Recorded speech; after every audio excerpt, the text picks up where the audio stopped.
Professor Anand Chockalingam on cardiometabolic syndrome. And Professor Anand Chockalingam is a professor of cardiology and director of cardiometabolic program at CAMC Institute since December 2023. His research at the University of Missouri with over 70 original publications focused on premature heart failure due to mental and metabolic stress. He collaborates with mindfulness experts, behavioral psychologists, integrative medicine practitioners, and exercise and nutrition scientists to improve heart failure outcomes. He had pioneered in heartful living, advanced cardiac energetics, a novel self-inquiry, mindfulness empowerment program for virtual cardiometabolic care. He works with American College of Cardiology and several medical associations for building physician resilience. American Cardiac Energetics reverses biological heart age and premature heart failure by addressing the NASH and NAFLD, that is non-alcoholic liver disease, diabetes, hypertension, and inflammation. He is also a director of Diastolic Heart Failure Clinic and Cardiac Rehabilitation, where his team is exploring scalable integrative programs for heart failure and CKM metabolic syndrome care globally. I, on behalf of ABMC, warmly welcome Professor Anand Chockalingam to deliver a heartful, mindful speech this afternoon. Thank you. Thank you, sir.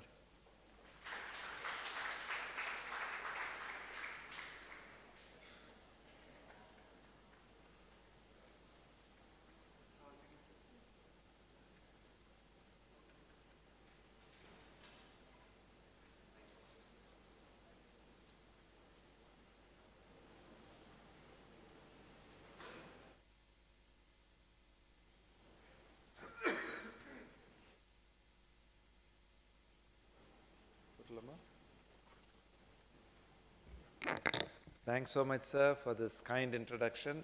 Hello, friends. Can you hear me back there? The last row, you can still hear me okay? We'll go ahead and get started.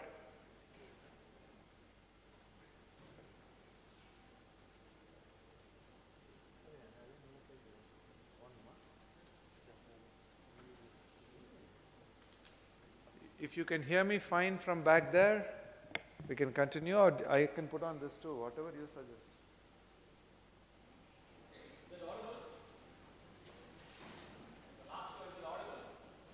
Okay. We don't want anybody sleeping post-lunch, right? Good afternoon. Yes.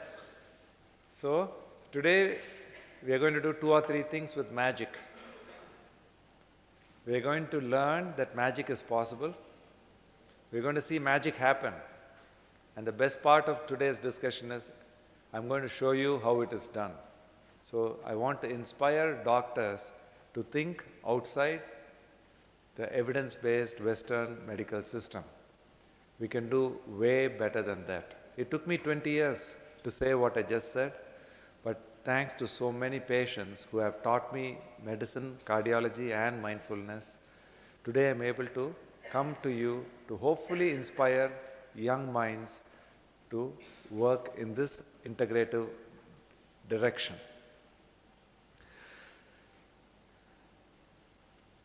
So when I went to West Virginia about 1.5 years ago, I was in the local news saying we can turn the clock back. Is it good if we can get younger? How many would like to get younger? Anybody would like to get younger? Now you have to stand up and say why. Because you are all young kids. Why would you want to get any younger than you are? Right?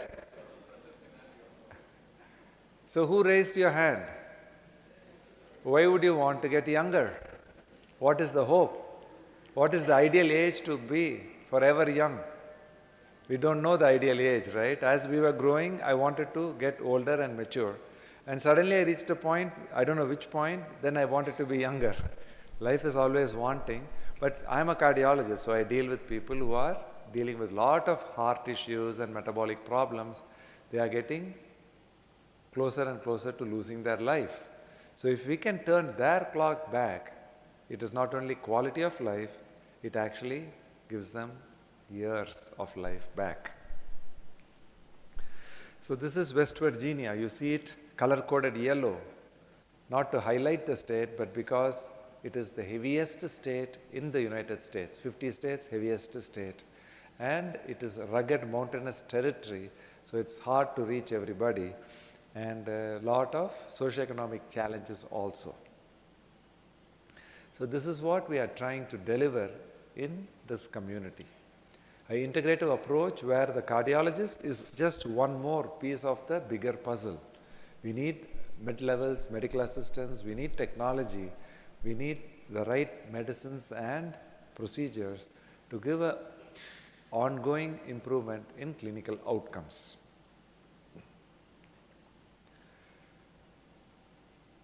Who is racing? He is not a superstar or anybody, but he is running, the red shirt is running a race, not against the yellow shirt. He is competing with the horse. You think it's even possible? Has anybody heard of this race? This race has been going on at least 100 years in several countries. It's about 35 miles of running in very challenging terrain. In the last 150 years, half the time, trained athletes are able to overcome trained horses. Half the time the horses win. 20-30 horses and 20-30 crazy guys do this race. Why I'm showing this picture is, anybody thinks they can outrun a horse in this room? I didn't know that race exists until I researched it. So human beings are born with that much capability. But if suddenly we want to become healthy and we start exercising, I don't think we are moving in the right direction. Because what I'm showing you here is there is a gradient of reduction. You see that? Initially, the risk comes down with the intensity, type, and duration of exercise. But within a few minutes, as you increase the level of exercise some more, what you are going to see is the risk starts again going up. So exercise is not just a simple prescription, it has to be individualized. But we as human beings are among the most endurance creatures ever to have lived in this earth. Okay? What I'm showing you here is CAD. People with heart attack, coronary artery disease, they are probably at more risk from the exercise even sooner. Because that original graph that I showed you is what science understands. But that doesn't calculate how much extra risk there is for people with blockages in their heart. And then the other one, HFpEF. Anybody in the back rows who knows what HFpEF is? You have to stand up and talk a little louder for me to hear. It's perfectly fine if you say something that is not right. HFpEF, in cardiology, what does that mean? Heart failure? Yeah, preserved ejection fraction. Have you seen patients with that? Many of the students today, are you in MBBS or what year, Tanvi? PGs. Excellent. So HFpEF is something that has only come around in the last 20 years. When I went to medical school in the 90s, when I was in your spot, this disease, this word did not even exist. The word did not exist, but the disease probably did, and it has only grown 100-fold in the last 20 years. How can some entity become so big? It is now 60% of all heart failure. It's not a rare genetic disorder that you do 20 different tests to find out. Out of 100 heart failure patients, 60 to 65 have diastolic heart failure, which we call heart failure with preserved ejection fraction. It's become such a big deal because people are living longer all over the world, and we are seeing more duration and severity of metabolic problems like hypertension, diabetes, and most importantly, obesity. Okay? In India, currently, HFpEF accounts for about 30 to 40% of all heart failure. In the US, it is 65%. Any cardiology fellows here, postgraduates, medicine residents, medicine PGs who've seen echocardiograms?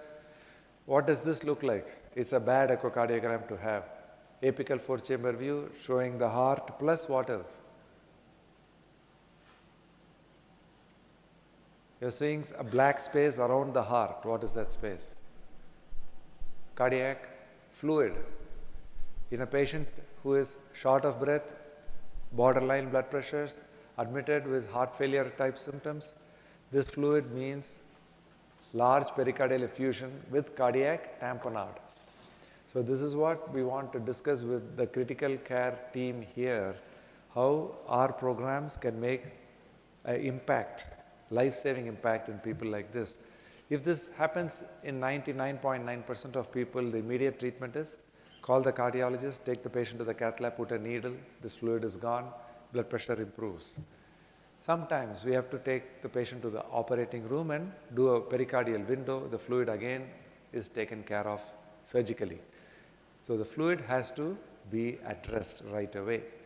This patient in our university hospital in the capital of West Virginia could not undergo open heart surgery or go to the cath lab because he was 100 pounds over the cath table limit. So that is the hidden burden of obesity. Many people are led to die because they are unwell because of extra weight. This is the gentleman who has done this program, and within 4 months he loses 50 kilos. That's not the success.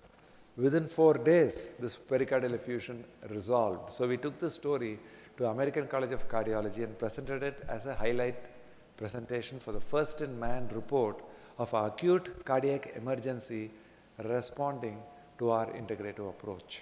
So what are we doing to these people in 4 days that's making tamponade go away?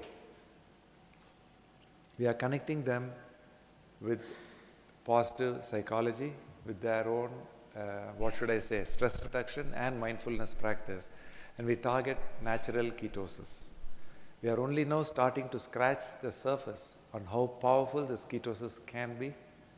In the acute care setting, it made a life-changing impact on this patient because nobody could take him to the lab, and if he collapsed, went into cardiac arrest, doing CPR won't help because we are pumping from outside, but the compression is not reaching the heart because of the fluid around the heart.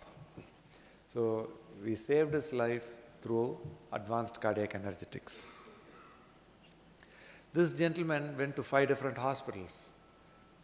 Ours was the 4th. He went to 3 more before he came back to us. He went to Cleveland Clinic, which is considered the #1 center for cardiology. And everybody refused to fix his aortic aneurysm. The aorta measures 6.5 centimeters. If the aorta ruptures, mortality is about 75% within minutes. Okay?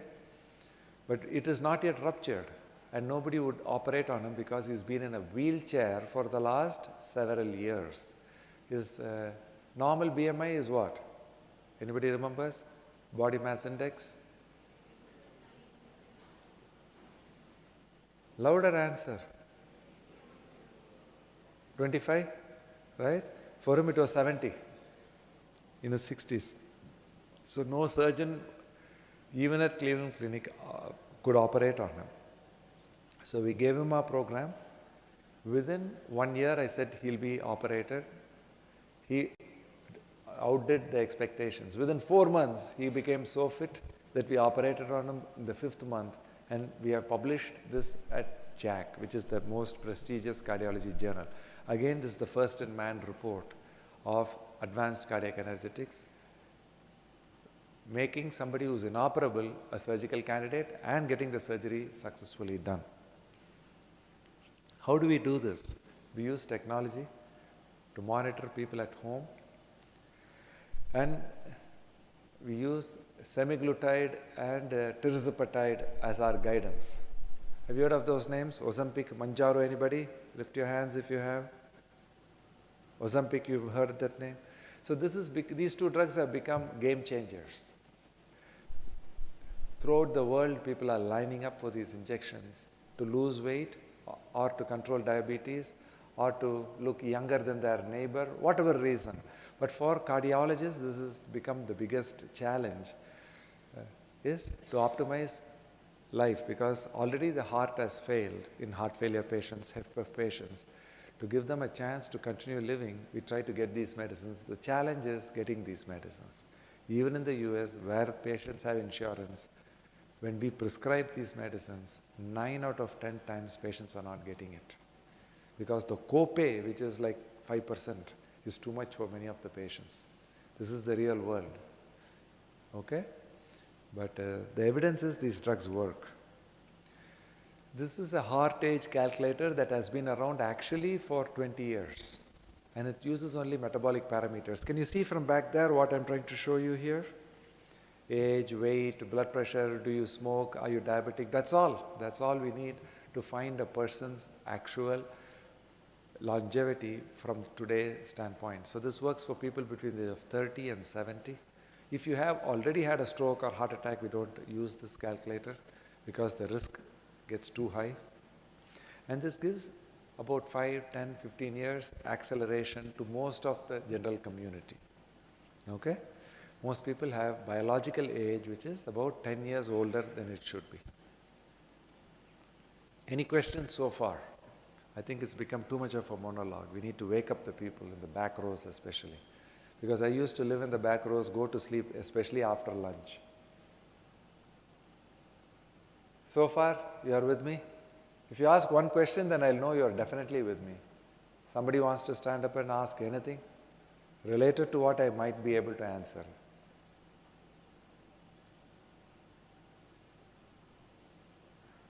PGs, so far, what questions do you have?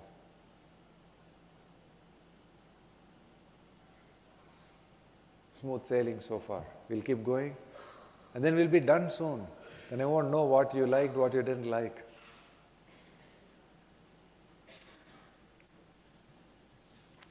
So we insist on standing blood pressure. Today I am the only guy standing, whereas you're not putting your heart to any strain because you're sitting down. Okay? More than my heart, it is the entire autonomic system that is in stress for me to be able to stand up. I'm 6 foot tall. If my heart generates blood pressure of 120 millimeters mercury systolic, do you know how much blood pressure is reaching my brain? 120? No. At my foot level, 170, 180, maybe even 200 as I'm standing. But at the brain level, systolic pressure is only 90 millimeters mercury right now. If the pressure at the central level is only 110, my brain may be already hypoperfusing. I'm 50 years old. To stand up at 6 foot tall, does anybody want to clap that I'm standing up? Why don't you clap? See, this is the sad reality humanity is reaching.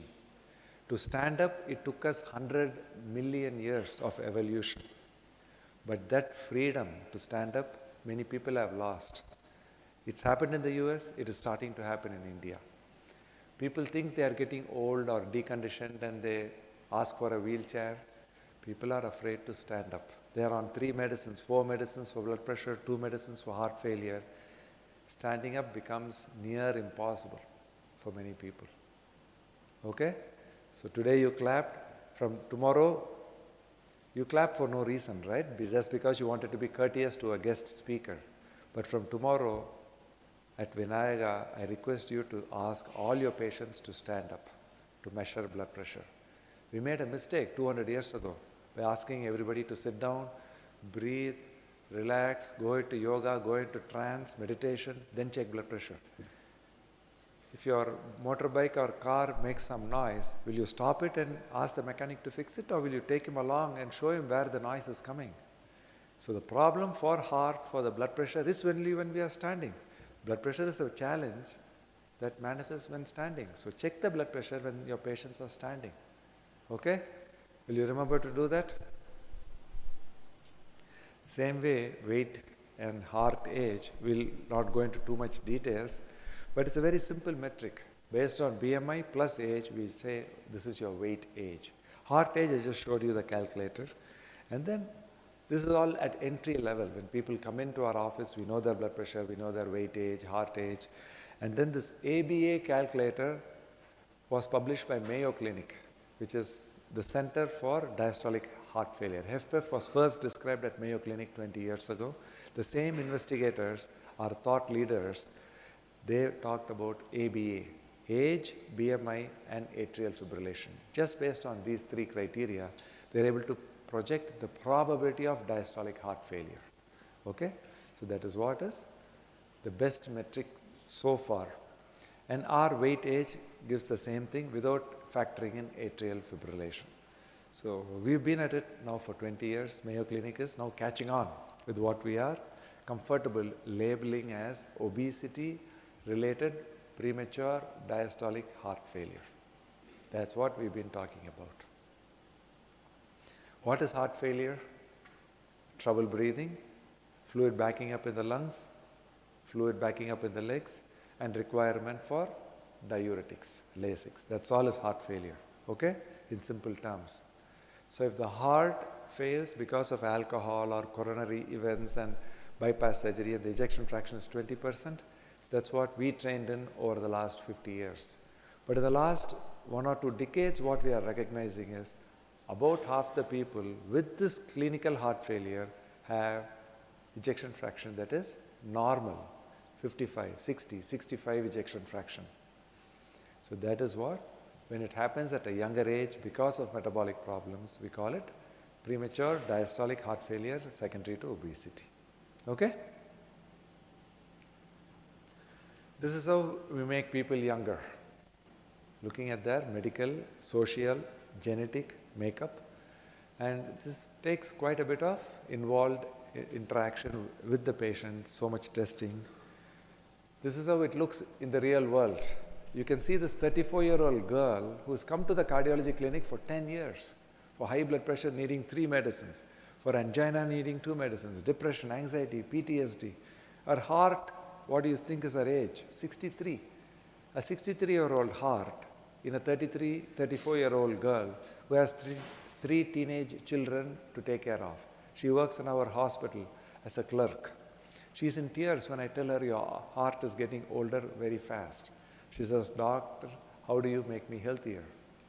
It takes us 10 months. It takes us 15 months to get the same woman transformed. Any drug does this? Any weight loss surgery, Manjaro, Ozempic does this? I don't think so. This has to be done only by one person, herself. But we being doctors, we can support her in that journey.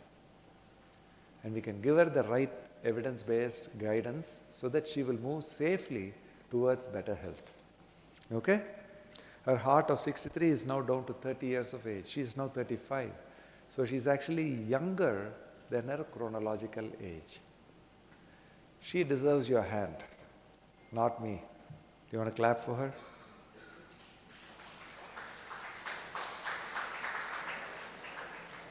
She'd love to come here and stand in front of you to inspire you. Her name is Liz Viken. She went on local television 3 years after the program and gave an interview saying that I don't fear getting the weight back. I don't fear needing those medicines again. And she is now learned and she is trained in our program. She teaches our program for anybody there. And now she's become the director of a fitness center in Columbia, Missouri, where I took care of her during this time. This is her teaching our course. So this certificate, called the ACE certificate, we'd like everyone in the world to take ownership for their life. That's all this certification is about. If we don't take ownership for our life, do we expect our parents, our children, our wife, or husband to take care of our life? Forget about the cardiologist and endocrinologist. They are too busy taking care of 100 other patients. Let us first take care of ourselves. Make sense? So this is the outcomes of what we have done in Charleston over the last actually 5 months of follow-up. 90 patients with heart failure, who have too many comorbidities. Half of them have lung failure, COPD, liver failure, smokers, kidney disease. Of these 90 people, heart failure should happen at what age? Average age of heart failure. Anybody? Medicine, PGs, what age is your heart failure patients that you come across? Usually. I'm sorry? 55. Yeah, you practice in India, I practice in America. Heart failure happens in the 70s in the US. In Japan, it happens in the 90s. In India, unfortunately, it happens sooner. We are at more risk for all these metabolic problems. India has 20% of the world's population, but heart disease in the world, do you know how much percentage is sitting inside India? 60%. So we are unfortunate being Indian, all of us. But can we do the best starting today for our own health so that we'll be there to optimize our longevity and health? So 52 is the average age of these patients in America. That is because this is very premature for US standards, and it's because in West Virginia there is such a high burden of metabolic problems, obesity, socioeconomic challenges. So we are seeing them at the age of 52. Make sense? This is the magic that I showed you, that I told you I'll show you. Weight comes down nearly 20% in 4.5 months. Cholesterol comes down 25%. Blood pressure drops 35%, systolic and diastolic. There is really no other program, no other procedure that drops blood pressure that much. 5% reduction is what you get with one medicine. Combination pills, you get 15% benefit. 35% blood pressure reduction, I've never heard of until these 90 patients showed me that that's what they experienced. Hemoglobin A1C of 10 becomes 5 within the same 4.5 months. So we know our program is magical, and this is not for those who comply, this is across the board. Okay? Has anybody heard of this CKM syndrome? Cardiovascular kidney metabolic syndrome. Has anybody heard of this program? CKM. This did not exist until 2023. The American Heart Association came up with a position statement that diabetes, hypertension, obesity, all these metabolic syndrome cluster is not in isolation. It is followed by coronary events and atrial fibrillation and stroke and kidney failure, but it is preceded by obesity. They said obesity is the starting point of all the metabolic problems that society faces. So based on this, one picture that I'm showing you here and this label called CKM, about 80% of the US population has to be on either Mounjaro or Ozempic. That is what this picture tells us. Okay? But we have known this for 20 years. So we are saying the AS program makes this one-way road go backwards. It's not a syndrome because even heart failure patients who went into heart failure last year, who had coronary event and bypass surgery 6 years ago, who had diabetes for 20 years, they can move in the right direction towards not better management, but even reversing these problems. And we have programs for heart patients, or people pre-heart failure, they have fatty liver and metabolic problems like diabetes and hypertension for them. We call it the Heart Age program. And then we have student empowerment programs for teenagers and college students, which are empowered through students, so that they will never even need these medical interventions. So we are ambitious because we want to inspire the whole world in the right direction. And I'm going to stop pretty soon. So these are the last couple of slides. So this is the limitation of medicine, surgery, balloons, stents, procedures, injections, everything put together is only 20%. 30% is the mindset the patient walks into our room with. A whole 50% is their socioeconomic status. So if we want the future of one of our patients to be a little better, can we address anything beyond the 20%? our training, education, everything stops at that 20%, right? We become medicine, then we branch out into psychiatry or medicine or pediatrics or cardiology. All of these things is still within the 20%. This gentleman at 41, he has the clock ticking too fast. He has only 2 more years to live because his ejection fraction has gone down to 25% despite all guideline therapies. He's already on the best medicines. He's too heavy for any surgical intervention or bypass surgery or anything like that. He can't even go for the cath table. His weight is about 270 kilograms. The cath table stops at 180 kilograms, so he's about 80 kilograms over the cath table limit. So he does our program, and this is what happens to him. Charmaine Ganaway. He's very proud. He says, Dr. Chockalingam, you are moving from Missouri to West Virginia. I'll move with you and I'll help inspire your patients, show them how they can succeed. So this is what this patient is telling us. So we have so much knowledge we have gained from success stories of individual patients that we want to bring to our community here in Pondicherry. I'm going to stop with this last thought. This is tirzepatide, the latest, most magical opportunity to help people get healthier by losing about 15 to 20% of their weight. And this weight loss is sustained for months and years. This is published in New England Journal. The reference is here. Published only a couple of months ago saying Mounjaro does magic. And this is how the magic looks. Weight loss sustains. Right? I'm so thankful for this drug because it is legitimizing the weight loss that we are routinely accomplishing over the last 20 years. The problems with any procedure or drug is there is muscle strength that the patients are losing. Half the weight that is lost may be core muscle strength. There is a plateau effect beyond which the injection cannot let somebody go down.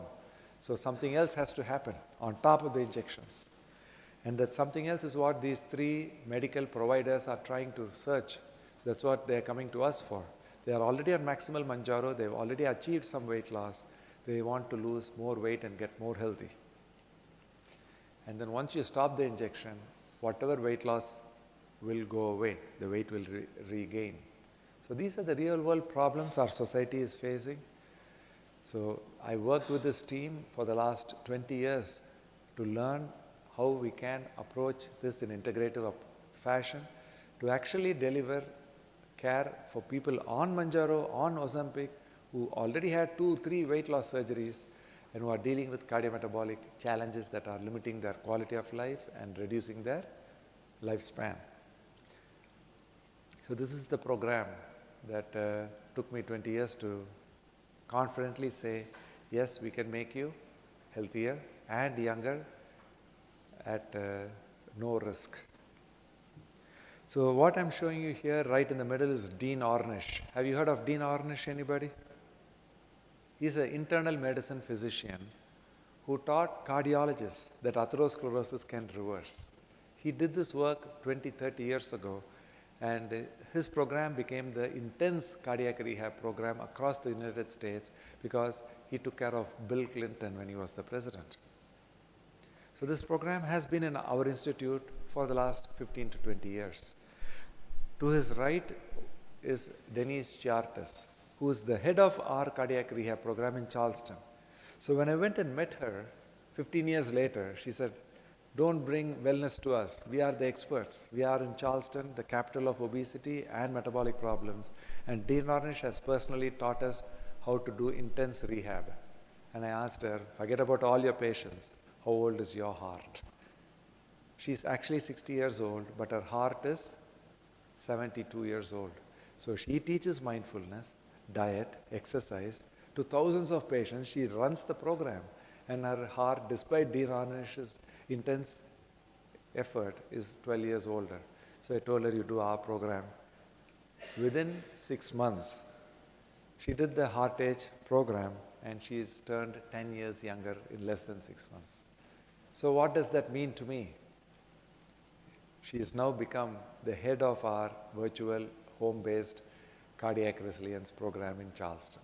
So this is what we are trying to inspire people at every stage of their life, from teenage throughout life, to move in the right direction and help ourselves, our families, and our societies become healthier places for us.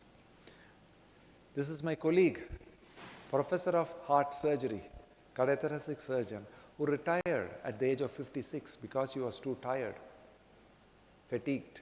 He thought this is the end of the road. Once he loses 43% of his weight, he is now a new man. He has too much energy. So what does a heart surgeon do if he has too much energy after retirement? He comes back as the chief of cardiothoracic surgery.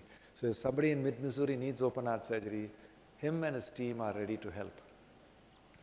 This kid is only 27 years old. At 27, I asked you how old people should be to have heart failure. Our PG said 50, 55. I'm showing you heart failure in the US in a 27-year-old.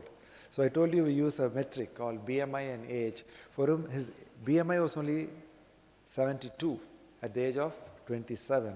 So when you add 27 to 72, it comes to 99. So when you get close to 100, the weight alone is sufficient criteria to cause heart failure. So this is meant for the lay people to check it online and come to their doctor. Doctor, I've been on Lasix for 3 years. I have had trouble breathing for 6 years. Could this be diastolic heart failure? This is what the lay people should ask their primary doctor, who should then call the cardiologist and say, don't just do an echo for me, do a targeted echo protocol that will tell me if this patient has diastolic heart failure. Then there are certain imaging protocols, stress testing, diastolic stress test protocols, and cath protocols that we implement subsequently that clarifies the diagnosis and risk stratifies these patients. So for him, he was in the ICU about to die, intubated, with all the vital organs failed. So when he wakes up, he loses 30% of his weight in the first 4 months. But now it's been several years. He's now become the head of business there. He's thriving, he's doing great. He's lost about half his entire weight. He's just doing so well. One more last concept. This is the scary news that I bring to Chennai, because I've been meeting with some of the topmost liver transplant programs in the world. You know where they exist? Right in Chennai, liver transplant. And this is a sad story. Why is this picture sad? Because what I'm showing you is fatty liver, NASH, MASH related liver transplant was nearly zero 20 years ago. It's already 1/3. In the next 20 years, it is going to become 60% of all liver transplants. More than alcohol, more than viral hepatitis, our lifestyle is going to cause liver failure. Is there any medical treatment for liver failure? People just die. Heart failure, at least we have some guideline therapies. So this is our program, which is mostly technology based. We have medical assistants delivering it across the world for the last, I would say, 4 to 5 years. And in India, we are able to deliver this at much lesser cost than in the US. And this is the result in a small village in Namakkal. We see 50 kilogram weight reduction within 4 to 5 months. And this is life-changing for this 33-year-old gentleman.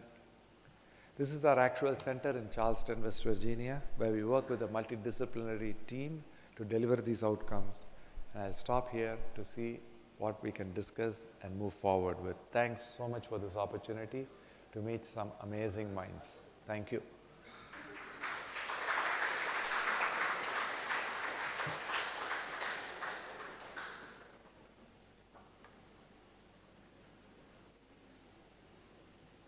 We definitely need some questions now. Otherwise, it means that you all slept through the whole deal.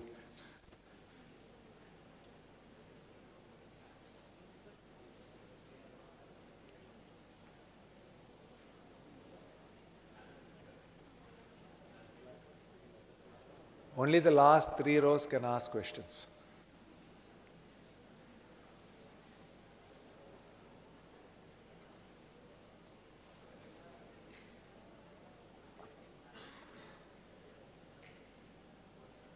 Nobody in the last 3 rows? Then I'll come with the mic to the last row.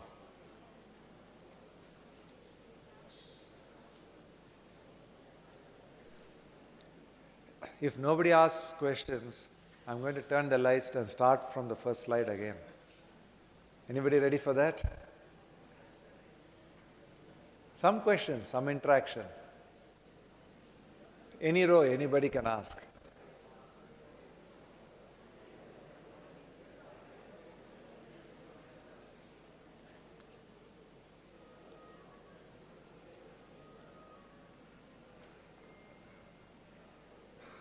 Enna Tanvi, at least you must ask some question if none of your students are asking. You like this discussion? What do you think you can do to your patients based on what I have discussed so far? Any counseling differences?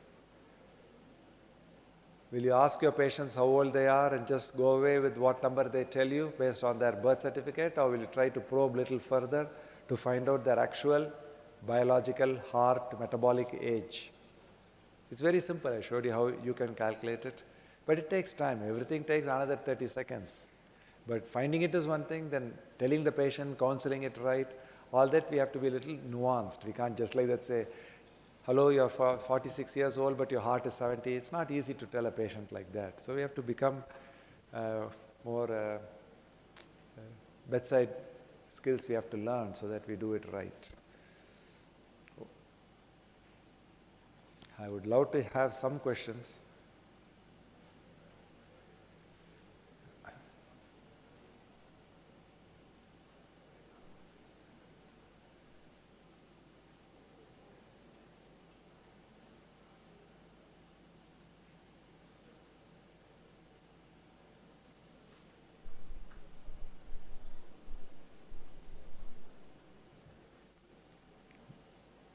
PGs, medicine PGs, you cannot walk away from this without asking questions. This is related to cardiology. This is a big deal. Please stand up, ask whatever you like, or whatever comments, thoughts, what you've seen. I mean, I'm showing you only conditions that you deal with every day, right?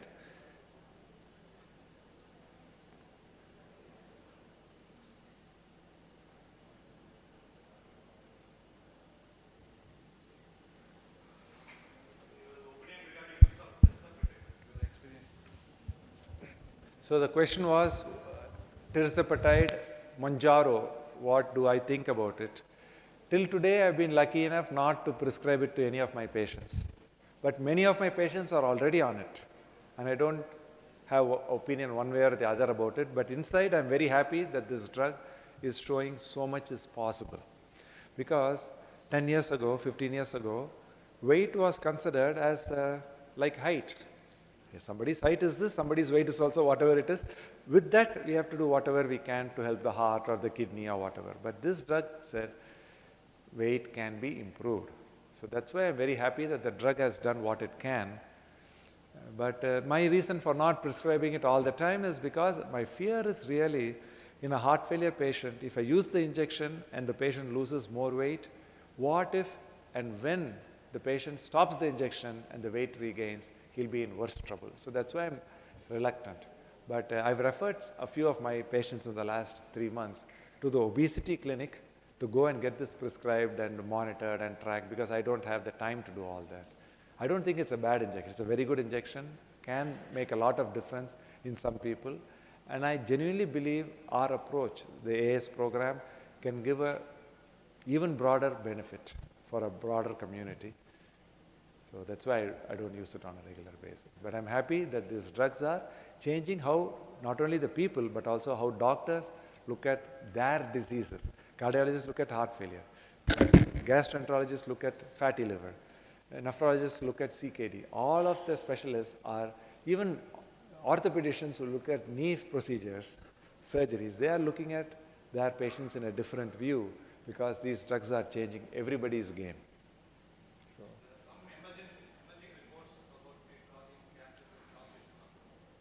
I have not seen those reports, but these drugs are out only in the last 2 years. So it's very new. So the risks will accumulate over time. So if patients can come off the weight, that is important.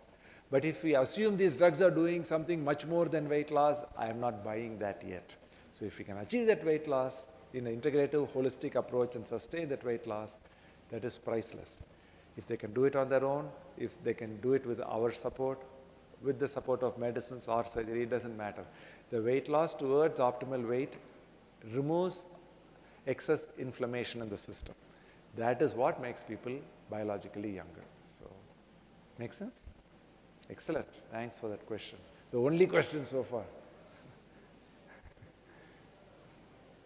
Any other thoughts, comments? Thanks so much. I thoroughly enjoyed coming and visiting. Thank you. I'm going to be around. If you have questions, you want to talk to me, I'm most welcome to address them.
Everybody should hear us. Yeah.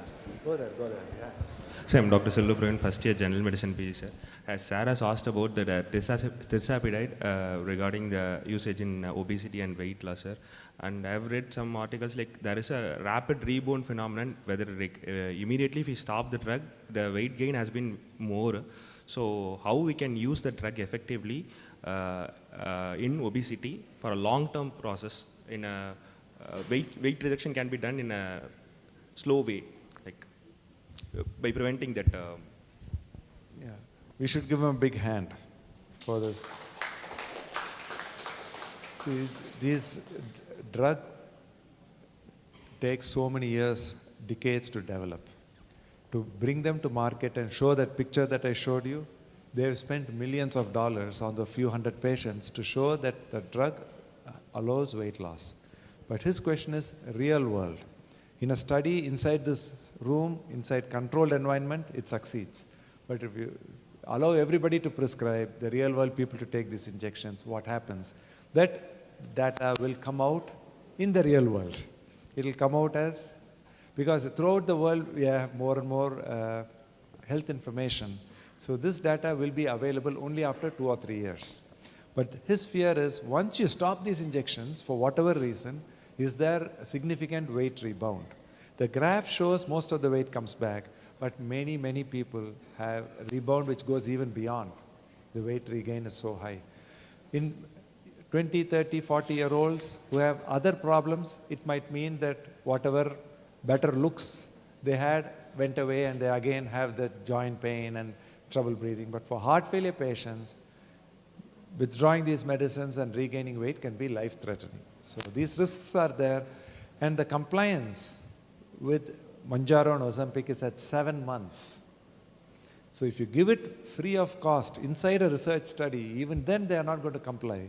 But in the real world, for 100 other extra reasons, people just stop these injections at 7 months. So that is a real concern. So if after 7 months we realize that drug is gone, the effect is going to go. We don't expect Lasix or propranolol or metoprolol effect to last 3 months after we stop the medicine, right? Same thing, Mounjaro effect also is going to go. That whatever original weight was will come back. That is the least. That is what we have to counsel our patients. But how many doctors are going to counsel like that? We are going to say, you take this, you're going to get better. That's all we say. So many people are abusing these drugs, like many celebrities, they are using immediately for the weight loss, they are using these drugs without knowing the consequences. Because we see real world patients getting admitted with hypotension, syncope, with the GI issues, with the gastroparesis and gut ischemia, life-threatening problems from these drugs. So unless you measure, which blood pressure from today you will measure? Standing blood pressure. So if you measure that, you can at least catch some of these problems a little sooner.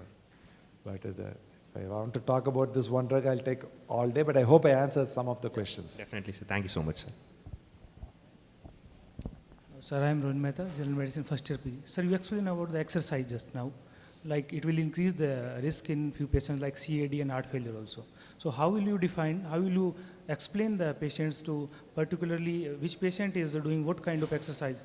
Like we'll see now few cases, like someone is very good, perfectly fine, they are physically fit, and suddenly they will develop some cardiac issue and certain cardiac that is there. So how will you explain in term of exercise to the patients? See, all these questions are million-dollar questions. My curiosity is, why did your madam have to force you to stand up to ask the right questions? She didn't tell you the questions. His question is, what is the exercise prescription once the heart fails? Is that right? Yes, sir. Yes. Very simple way. Yes. There is no exercise prescription for heart failure. In the Western universities, they are giving exercise for obesity-related heart failure. But because I have done this work for 20 years, I don't prescribe any exercise at all for several months. Until I'm confident, patient is confident, his family is confident that the exercise is safe. How to get that confidence, that's 1 hour discussion. Because exercise increases blood pressure, heart rate, arrhythmia risk, sudden cardiac death risk, not only for heart failure patients. For everybody in this room, exercise is dangerous. Then why do we generally recommend exercise? Because we are assuming we are all healthy. And to stay healthy, we need exercise. So cumulative benefit of exercise is more than the immediate risk attached with any exercise. So all of us have to be cognizant that we can't suddenly start running races with the horses. Okay? But for heart failure patients, we don't recommend any exercise for several months until they've already started our program and their confidence builds naturally towards safe exercise. And then we do the right stress testing, cath, whatever it takes to figure out how much the pressure in the heart rises, how much the pressure in the lungs rises, and then we tell them, okay, you can move a little further in your exercise. And what type of exercise? Walking is generally by and large the safest. Everybody can do it. Running has too many risks. The benefit is not that much more compared to walking. Then comes cycling and swimming are nearly as good as walking. Cycling, swimming, walking are the best. When it comes to other exercises, I mean interval training, I mean weight training, and then bodybuilding, and all the fancy stuff that people are doing in the gym, all of that we have to look at it carefully, even in young people, even in people without heart disease. Once heart fails, I think it's not the time to start exercising at all. So be very careful how you prescribe this. Thanks for that wonderful question. Thank you. Quick questions, quick answers. Go ahead. No, any other questions? Yeah, please. So Varun from Department of General Medicine. Sir, like in heart failure, what is the holistic approach if the patient has other comorbidities like chronic kidney disease, like liver failure, like that? So 1/3 of heart failure patients have kidney failure. If you look at the liver function, it's going to be abnormal in 60-70% of heart failure patients just because the heart has failed. But if the underlying problem is metabolic, it's obesity, diabetes, hypertension, then good chance nearly all heart failure patients in that category that I deal with. I'm specializing in premature diastolic heart failure secondary to obesity. That's my area. And that is a huge deal. It's not a rare commodity. In that, we see too much of kidney failure and liver failure. Then there is management of those conditions, we let their specialists handle. So I take care of the heart. But because we have this integrative approach that allows people to get healthier, we have people on 40 medicines who are now needing only 2 or 3. What happened to the other 37 medicines for stress, anxiety, depression, for arthritis, for diabetes, for hypertension? They just don't need them anymore. So when the need comes down, we empower them to talk to their specialists, whoever prescribed whichever medicine, to go back to them and see if they can scale down. As far as specific treatment for cardiorenal syndrome, if that's what you're asking, there are 3 things that were tried. One is dobutamine infusion, another is ultrafiltration, third thing is Lasix IV continuous drip. Over 15 years, multiple millions of dollars were spent in multi-center trials using these 3. None of them work. So if there is extra weight in the body, we don't look at it as a problem, we look at it as the opportunity in cardiometabolic patients. CKM, cardiometabolic, all this come together. So we try to diurese them with minimal Lasix. So that is what we try to do. Thank you,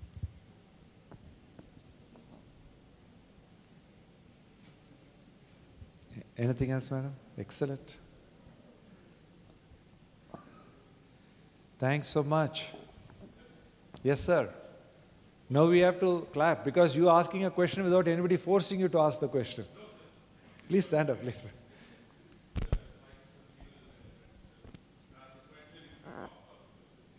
No. Now we are opening it up for all off-topic questions.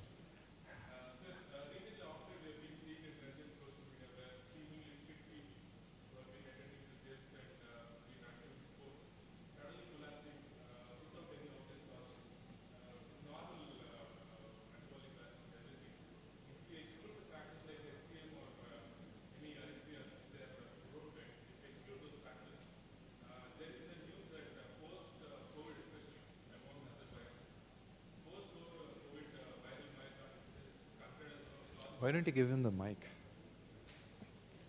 Why don't you come up here so everybody can hear you better? I'll speak. Yes, sir.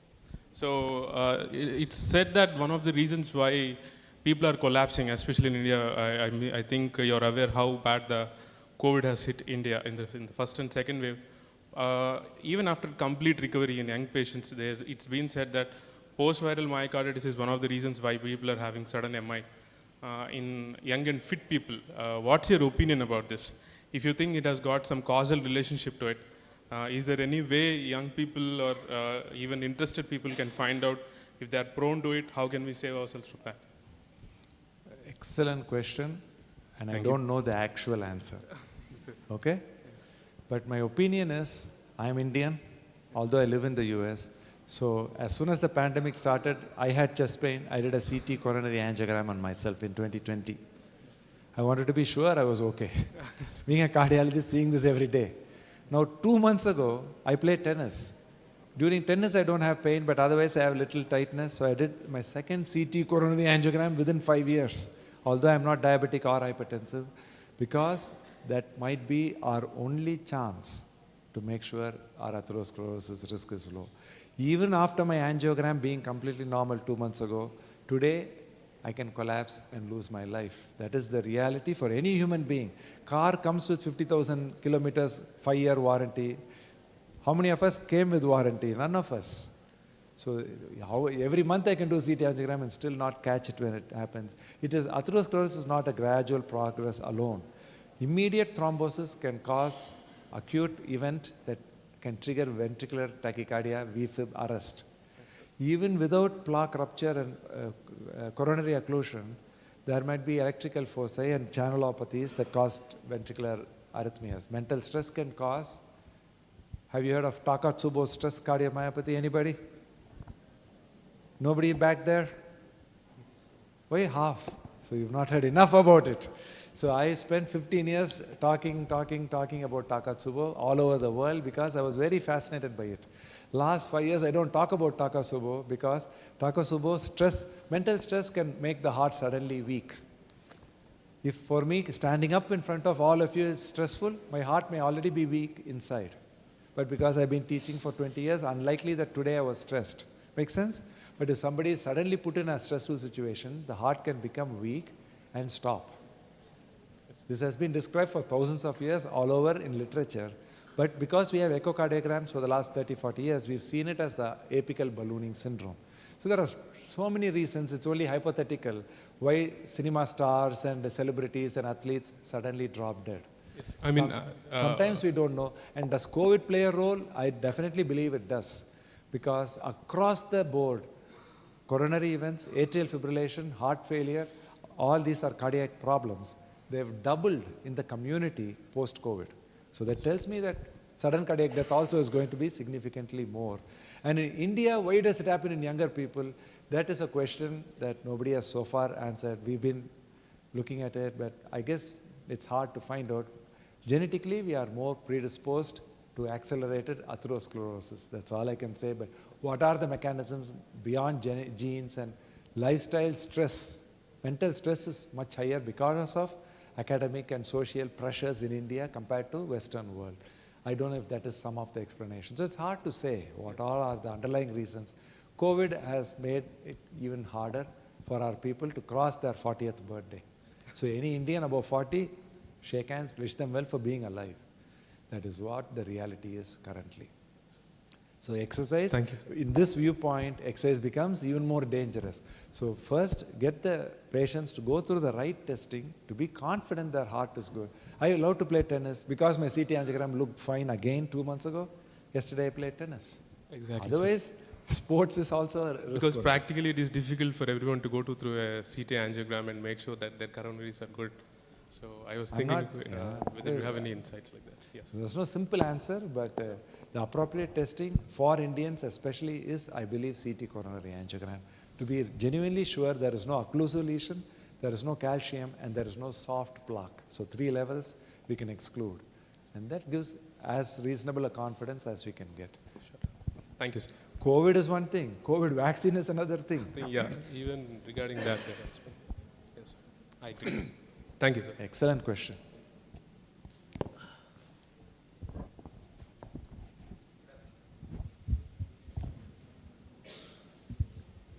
As a continuation of his question, saying young patients going in for sudden heart failure, can we have any marker to predict the heart failure? As we have newer markers for heart failure like ischemia modified albumin, heart fatty acid binding protein, and there are some technetium scans are available to view the viable myocardium, and fractional flow reserve we can find out. So non-invasive methods and using blood markers. In your practice, can you able to find out any patients at risk, like young individuals without any metabolic comorbidities, going in for heart failure or can go for heart failure, we can prevent them? Excellent. So heart failure is, for the last 70 years, a clinical diagnosis. JVD, hepatomegaly, ascites, leg edema, crackles in the lungs, S3 gallop, that is what is heart failure. Trouble breathing, dyspnea, chest x-ray showing pulmonary edema. That has not changed. So heart failure, I'm glad, continues to be a clinical diagnosis. BNP, we've known, it's been around for ages. When somebody comes to us suddenly short of breath, to understand whether it is lung or heart, BNP is a tiebreaker. Within the heart, diastolic heart failure causes some BNP elevation. If it is alcohol or ischemic event with low EF, the BNP is, the normal BNP is less than 100. Up to 500 you can get with diastolic or with the lung disease or with atrial fibrillation. But if it's 5,000, 20,000, then it's usually systolic heart failure. But when you come to screening, I showed you our weight age, ABA, age, BMI and atrial fibrillation based Mayo Clinic predictor that was just published. All these things we are now trying to bring in to routine practice as screening tools. When people are referred to us for shortness of breath or leg edema, echocardiogram, 99% of the time the echo is going to be reported as normal ejection fraction, normal pulmonary pressures, no valve disease, normal study. But if you look a little closer, you'll see little left atrial dilatation, you'll see little left ventricular hypertrophy, some diastolic dysfunctional abnormalities. If they have HFpEF, majority of HFpEF happens still in older people. The one I'm focusing on is metabolic, obesity, premature diastolic heart failure. That the echo oftentimes looks completely normal. So what we do then is diastolic stress testing. We put them on the treadmill or the bicycle, push them to their maximum limit, and we look for wall motion for coronary artery disease, epicardial lesions. Then we look at diastolic function. We see some E prime changes, and we look for pulmonary pressures by Doppler. Pulmonary pressures normally should be less than 30 systolic. If it suddenly goes up to 50, 60, post-exercise, that means left heart failure is very likely. So putting all these things together, we say non-invasively. In the cath lab, LV-EDP is the best measure. And then again we give, in the cath lab it is hard to do exercise. Mayo Clinic does that, Cleveland Clinic does that, but we don't have the ability to exercise inside the cath lab. But what we can do is give fluid challenge. Just normal saline 500 cc's, and we can repeat it twice. So altogether 1 liter, pretty fast, we give it to them. And then we see if the LV end diastolic pressure exceeds 18 millimeters mercury. If it exceeds, that means the heart has likely got a stiffness, diastolic heart failure. This is how we clinically approach. And then amyloid is a big deal now. People are looking for genetic variants, other things. Echo, MRI, stress echo, and then cardiac cath is what we are doing. Blood testing I am not doing for diastolic dysfunction because it is such a ubiquitous thing. Rare entities are still very rare, so we don't screen for them on a regular basis.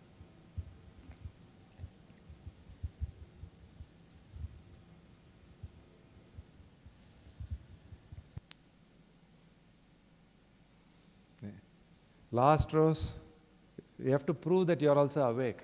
All the questions came only from the first 3-4 rows.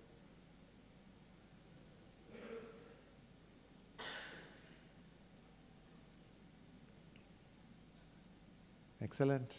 Thank you. Thank you.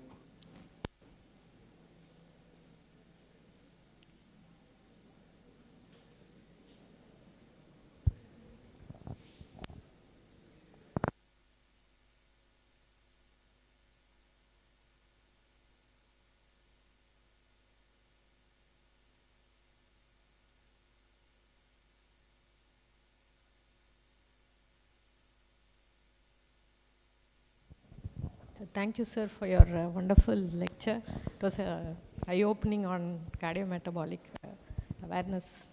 I think all our students have benefited a lot. Thank you so much.